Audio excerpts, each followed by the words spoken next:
తాకట్లో ఉన్న మీ బంగారాన్ని విడిపించి ఆ రోజు ఆన్లైన్ రేటుకి కొంటాం. Sharma gold company. నమస్కారం, వెల్కమ్ టు సుమన్ టీవీ. నేను గీతాంజలి. ప్రస్తుతం మనతో పాటు భారతీయ శంకరపీఠం వ్యవస్థాపకులు, ప్రముఖ ఆధ్యాత్మికవేత్త, బ్రహ్మశ్రీ అన్నవరపు తిరుపతి మూర్తి అవధాని గురువు గారు ఉన్నారు. వారితో మాట్లాడదాం. గురుగారు నమస్కారం అండి. ఓం శ్రీ మహాగణాధిపతయే నమః. సుబ్రహ్మణ్య స్వామి దేవాలయం అసలు ఎంతమంది ఎన్ని ఫోన్స్ చేశారో, ఎక్కడండి మేము వెళ్తాము, ప్రత్యక్షంగా అలా పుట్టలో స్వామి ఆ రూపంలో కనపడడం అనేది నిజంగా అదృష్టమే. అందులోనూ గురువుగారు చెప్పారు ఎక్కడ అని ఎన్నో ఫోన్స్ వచ్చాయి, మీకు తెలిసే ఉంటుంది. అయితే అలాగే ఇప్పుడు మరికొద్ది రోజుల్లో మీరు ఒక కార్యక్రమం చేయబోతున్నారని విన్నాము. విశేషంగా కార్యక్రమ వివరాలు తెలియచేయండి, ఎవరెవరు రావచ్చు, ఇంకా చాలా సందేహాలు ఉన్నాయి, అవన్నీ అడుగుతాను. తప్పకుండా అమ్మా. ఓం అపాం గర్భం వ్యదధాత్ పురుత్రా చక్షుషః పితా మనసా హి ధీరో ఘృతమేనే అజనన్నన్నమానే పురుత్రా చ రశ్మీననుద్యా వా పృథివీ ఆతతానా. ఎంతోమంది మాతృమూర్తులు, తల్లితనముకై తల్లడిల్లుతున్నటువంటి ఎంతోమంది స్త్రీమూర్తులకు ఈ వీడియో అంకితం అనుకోండి. మీరు ఎదురు చూసేటువంటిది ఏదైతే సంతాన యోగం కావాలి అని ఎదురు చూస్తున్నారో ఆ యోగం భగవంతుడు మీ అందరికీ కూడా చేతిలో పెట్టేటువంటి అద్వితీయమైన సమయంగా ఇది నేను మీ అందరికీ పేరు పేరును కూడా వివరిస్తూ ఈ వీడియోని అంకితం చేస్తున్నాను మీ అందరికీ కూడా. ఎందుకన్నానంటే అమ్మా, 16 సంవత్సరాల పూర్వం స్వప్నంలో కనిపించటం జరిగింది. అప్పటికి ఎన్ని సంవత్సరాల నుంచి ఉందో మనకు తెలియదు. అక్కడి నుంచి ప్రతి సంవత్సరం పుట్ట పెరుగుతూ పెరుగుతూ చాలా పైకి వెళ్ళింది. కొండ అడుగు నుంచి పై వరకు ఆ పుట్ట ఉంది అనేటువంటిది మాట. అక్కడ 66 అడుగుల వరకు ఏదో ఉంది కింద నుంచి పైకి అని. ఆ ఒక్క వ్యక్తే దాన్ని అంతవరకు తీసుకువచ్చాడని. రేపు 9, 10 తారీఖులలో మార్గశిర బహుళ షష్ఠి 16వ వార్షికోత్సవం. అది దాని పెద్దగా నేను ప్రతి సంవత్సరం ఏదో ఒకటి చేస్తారు కదా అని అనుకున్నా. కానీ అప్పటి నుంచి ఇవాళ వరకు 192వ షష్ఠి, ప్రతి నెల 2 షష్ఠులు ఏవైతే ఉంటాయో ఖచ్చితంగా ప్రతి షష్ఠిగా అతను చేసుకుంటూ వచ్చాడు. 192వ షష్ఠి అండి ఉత్సవం చేస్తున్నాడు. నాకు సంతోషం అనిపించింది బాగా. ఒక్క మనిషి సాధనతో నేను చెయ్యాలి అంటే తన కుటుంబానికి ఎంతటి యోగం కలిగించారో స్వామివారు ప్రత్యక్షంగా అతను చూసి అంతకు మించి ఇది నాకు భాగ్యం అనుకుంటూ చేయడం మొదలుపెట్టాడమ్మా. ఇప్పుడు మొన్న వీడియో చేసిన తర్వాత కూడా ఎన్ని కాల్స్ వచ్చినాయో. చాలా మంది అడిగారు. మీకు ఒక వీడియో కూడా పంపిస్తానమ్మా. అంటే ఎందుకు నేను చెబుతున్నాను అంటే సామాన్యంగా మనం చూడగలిగేటువంటిది కాదు. ఒక 14 అడుగుల సర్పం అక్కడ ఉందనేటువంటిది చాలా మంది నోటని నేను విన్నా. 14 అడుగుల సర్పం అక్కడ ఉన్నదని విన్నా. అలాగే దేవతా సర్పములు అక్కడికి వచ్చి సంచరిస్తూ ఉంటాయి అని విన్నా. మొన్న నేను ఒక వీడియో చూసిన తర్వాత అది నిజమని నేను నమ్మాల్సి వచ్చింది. అది నార్మల్గా చూస్తే మనం ఏదో బ్యాటరీ లైట్ తోటి ఫోకస్ లైట్తో వెలుతురు చూసినట్టుగా ఉంటుంది. కానీ అక్కడికి వెళ్ళి ఎవరైనా సీసీ కెమెరాలు కనుక పెట్టి దాని ఏంటనే విషయం పరిశీలిస్తే మాత్రం అర్థమవుతుందమ్మా. రాత్రిపూట చిన్న ట్యూబ్ లైట్ ఉంటుంది అక్కడ, చాలా చిన్న ట్యూబ్ లైట్ చిన్న వెలుతురులో ఉంటుంది.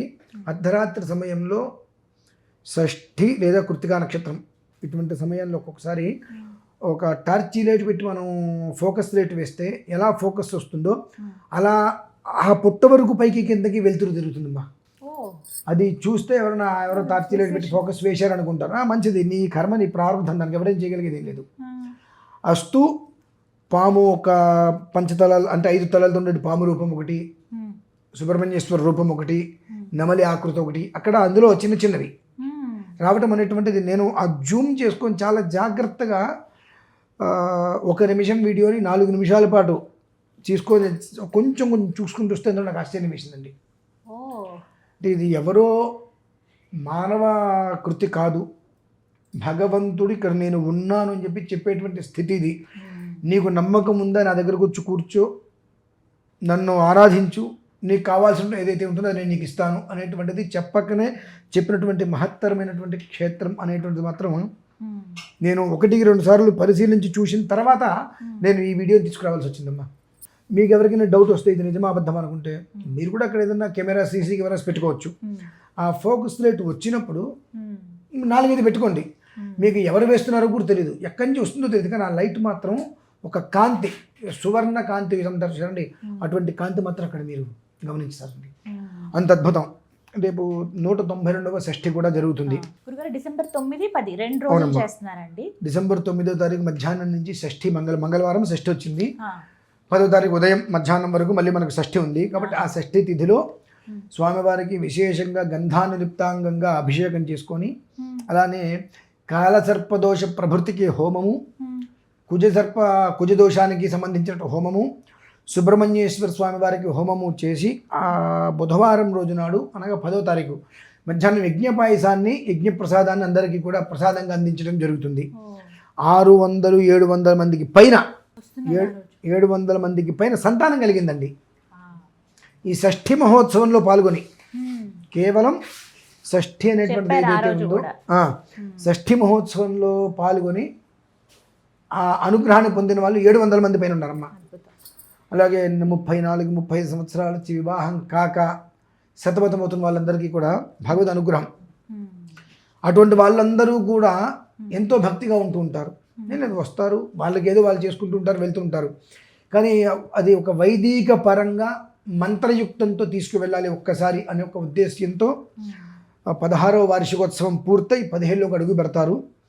అదే సమయానికి 192 అని అంటే నాకు ఆశ్చర్యం వేసింది. 16 సంవత్సరాలుగా ప్రతి షష్ఠికి ఆపకుండా చేయడం అంటే ఎవరు చేస్తారు? అందుకే అక్కడ అంత శక్తి ఉంది. అతనిది చిన్న మొబైల్ షాపు. ఆ మొబైల్ షాపులో వచ్చేటువంటి డబ్బుతో దాన్ని కాపాడుకుంటూ వస్తున్నాడు. అంటే ఆ మొబైల్ షాపులో వచ్చినటువంటి డబ్బుతో దాన్ని కాపాడుకుంటూ వస్తున్నాడు అంటే ఆ సుబ్రహ్మణ్యేశ్వర స్వామి వారు ఏ స్థాయిలో అతన్ని కుటుంబాన్ని కాపాడుకుంటూ వచ్చారనేటువంటిది మనం గ్రహించాలి. అయితే ఒక చిన్న సందేహం అండి, ఇప్పుడు మనలో చాలా మంది రావాలనుకుంటున్నాము, ఎందుకంటే చాలా ఫోన్స్లో కాల్స్ చేసినప్పుడు వాళ్ళు అడిగింది అదే, మేము వెళ్తామండి ఎక్కడ అని అడ్రస్ అడుగుతుంటారు. ఒకసారి అడ్రస్ క్లియర్గా చెప్పండి. అలాగే ఆ రోజు జరిగే కార్యక్రమంలో ఎవరెవరు పాల్గొనవచ్చు? తప్పకుండా. అడ్రస్ అంటే విజయవాడ ప్రకాశం బ్యారేజీ దాటంగానే తాడేపల్లి అని వస్తుందమ్మా. తాడేపల్లి, ఆ తాడేపల్లి ఊరిలోకి వెళ్తే కృష్ణుడి దేవాలయం, ఆ కృష్ణుడి దేవాలయానికి వెనక సందు నుంచి వెళ్తే కొండ, నామాల కొండ అంటారు.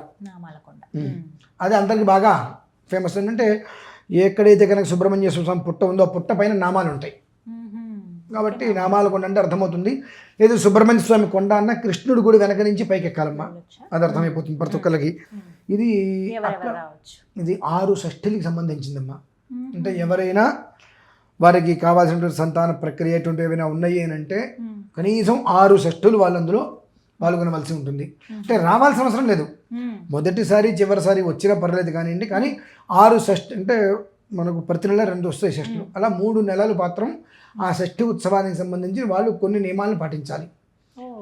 ఆ పాటించగలిగితే 3 నెలల అనంతరం కలిసిపోతారమ్మా ఖచ్చితంగా. అలా ఎంతమంది అయ్యారు మీకు నేను చెప్పలేదు గుర్తులేదు. 2 ఆడపిల్లలు పుట్టి వాళ్ళకి ఇద్దరికి ఆపరేషన్లు అయిపోతే ప్రతి నెల షష్ఠికి స్వామివారి సేవ చేసుకుంటూ వస్తే అసలు విచిత్రంగా 3వ సంతానం కలిగింది. పిల్లవాడు ఈ వెనకాల ఇట్లా పాము పడగ ఇచ్చినట్టుగా మీకు చెప్పి ఉంటాను లేదు వచ్చింది. అది ఆశ్చర్యం. అదేమిటి అంటే మనం ఏదో అడిగితే రాదండి, మనకు కర్మ ఏదైతే అనుభవిస్తున్నామో ఆ కర్మ అక్కడితో మనకు అంతమైపోయింది అనుకుంటేనే కొన్ని ప్రదేశాలకు మనం వెళ్ళగలుగుతాం. ఆ కర్మ మనకి ఇంకా ప్రారంభం అనుభవించవలసింది ఉన్నది అనుకుంటే మనం వెళ్ళలేం. ఎక్కడితో తీరిపోయింది మనకు అనుకుంటే ఆ యోగాన్ని ఇప్పుడు సంతానం కావాల్సిన వారు కావచ్చు, వివాహం, అలాగే వ్యాపారానికి సంబంధించి కాలసర్ప దోషం అనేటువంటిది ఉంటే ఈ రాహుకేతువుల మధ్యలో నవగ్రహాలు అంటే ఈ 9 గ్రహాల్లో రాహుకేతువులు ఎవరైతే ఉన్నారో వారి మధ్యలో మిగిలిన 7 గ్రహాలు చిక్కుకుపోవటం వలన వాళ్ళకి ఏమీ అర్థం కాదు ఏం జరుగుతుందో. పెట్టుబడి పెడుతుంటారు తప్ప లాభం అనేటువంటి వాళ్ళు చూడలేరు. అన్ని రకాల ఆటంకాలు వస్తుంటాయి. అటువంటి వాళ్ళు అక్కడికి రావడం అనేటువంటిది అత్యంత శ్రేయోదాయకం. అయితే నేను గర్వంగా చెప్పగలను, ఎందుకంటే నేను వెళ్ళాను, చూశాను, ఒక స్థితిలో ఆనందించాను. ఆ వీడియో చూసి 1కి 2-3 సార్లు నేను ముందు చూసినప్పుడు ఏదో ఫోకస్ లైట్ ఏమో అనుకున్నా, కానీ చాలా జాగ్రత్తగా చూసుకుంటూ వెళ్తే అది ఫోకస్ లైట్ కాదు, ఒక చక్కటి శక్తి అనేది రోజు రాదు. షష్ఠి లేదంటే కృత్తికా నక్షత్రం అలా వచ్చినప్పుడు ఒకరోజు అర్ధరాత్రి. ఎందుకంటే నేను అందులో చూసిన తర్వాత కాదని చెప్పి నేను మళ్ళీ విజయవాడ వెళ్ళి ఆ లైట్ ఎంత ఉంది, చిన్న ట్యూబ్ లైట్. ఆ చిన్న ట్యూబ్ లైట్కి పోనీ అక్కడ ఎవరైనా ఇల్లులు ఉన్నాయా, ఏ ఆప్షన్ లేదు. అప్పుడు అనిపించింది భగవద్ యొక్క అనుగ్రహం ఇలానే ఉంటుంది అని. నిజంగా. అంటే ఎలా అయితే కనుక మొన్న మనకు ఒక వీడియో వచ్చిందండి, శృంగేరి స్వామి వారి గురించి తిరుపతిలో ఈయన లేరు, ఆదిశంకరాచార్య స్వామి వారు లేరు, ఇష్టం వచ్చినట్టు మాట్లాడుతున్నారని దానికి గాను తిరుపతి వెళ్తే అక్కడ ఉంది విగ్రహం, ఆదిశంకరాచార్య ఫోటో. అంటే ఏదైనా మనం అనుభవించిన తర్వాత దాన్ని చెప్పే విధానం ఒక రకంగా ఉంటుందండి. చెప్పినప్పుడు ఓకే ఉండొచ్చు అనిపిస్తుంది. ఆ అనుభూతి మనకు పొందినప్పుడు, మనం పొందినప్పుడు, మనకు బాగా దగ్గర వాళ్ళకి ఆ అనుభూతి పొంది మనతో షేర్ చేసుకున్నప్పుడు దాని మీద మనకి ఇంకా ఇంట్రెస్ట్ అనేటువంటిది పెరుగుతుంటుంది. ఆ రకంగా నేను దాని గురించి తెలుసుకొని తద్వారా 700 మంది జీవితాలకి వృద్ధి కలిగింది అంటే ఇంకెంతమందికి వృద్ధి కలుగుతుందో. కాకపోతే ప్రతి ఒక్క మనిషికి కడుపు కోత అనేటువంటిది ఎవరికీ ఉండద్దు, గర్భస్రావం ఎవరికీ కావద్దు, తల్లితనముకే తల్లడిల్లేటువంటి వాళ్ళు అనకూడదు. కానివ్వండి ఆ మాతృస్థానం కోసం అని చెప్పి IVF ఇది అంటారు, లైన్లో నిలబడుతున్నారండి ఎంతమంది వెయిటింగ్ లిస్ట్లో.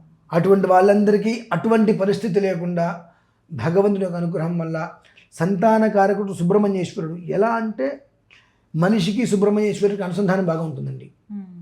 ఖచ్చితంగా ఏ మనిషికి సంతానం కలగాలన్నా సుబ్రహ్మణ్యేశ్వర స్వామి అనుగ్రహం ఉండి తీరవలసింది. ఎందువల్లనంటే గర్భంలో ఆ బీజము పడ్డప్పుడు కొన్ని లక్షలుగా అవి వెళ్తున్నప్పుడు దానికి ఆకృతి ఎలా ఉంటుందండి, సర్పాకృతిలోనే అది ఉంటుంటుంది. అది జాగ్రత్తగా పరిశీలన చేసుకుంటూ వస్తే మనిషి యొక్క జీవితానికి, సర్ప విధానానికి, సుబ్రహ్మణ్యేశ్వర స్వామికి ఎంతటి దగ్గర అవినాభావం ఉందనేటువంటి విషయం చెప్పగానే అది మనం తెలుస్తుంది అన్నమాట. కాబట్టి ఈ యొక్క అవకాశాన్ని ఎవ్వరూ కూడా జారీ విరుచుకోకుండా సద్వినియోగం చేసుకోవాలనేటువంటిది మనం అండి. చాలా చక్కగా చెప్పారు. కాల్ చేస్తే డీటెయిల్స్ చెప్తారా గురువు? డీటెయిల్స్ చెప్తారమ్మా, అక్కడికి మీకు లొకేషన్ కూడా అందిస్తారు. మంగళవారం ఉదయం అభిషేకం జరుగుతుంది, హోమాలు జరుగుతాయి. బుధవారం ఉదయం విశేషమైన హోమం చేసి ఆ యజ్ఞ ప్రసాదం అక్కడ ఉన్న వాళ్ళందరికీ కూడా ఇవ్వడం జరుగుతుంది. ఇక్కడికి రాలేని వారు ఎవరైనా ఉన్నట్లయితే వాళ్ళకి పోస్టులో ఆ ప్రసాదాన్ని పంపడం జరుగుతుంది. 6 సార్లు షష్ఠి ఉత్సవం జరుగుతుంది కనుక ఏదో ఒకసారి మాత్రం వచ్చే ప్రయత్నం చేయడం శ్రేయస్కరం. వివరించారు. ధన్యవాదాలు గురుగారు.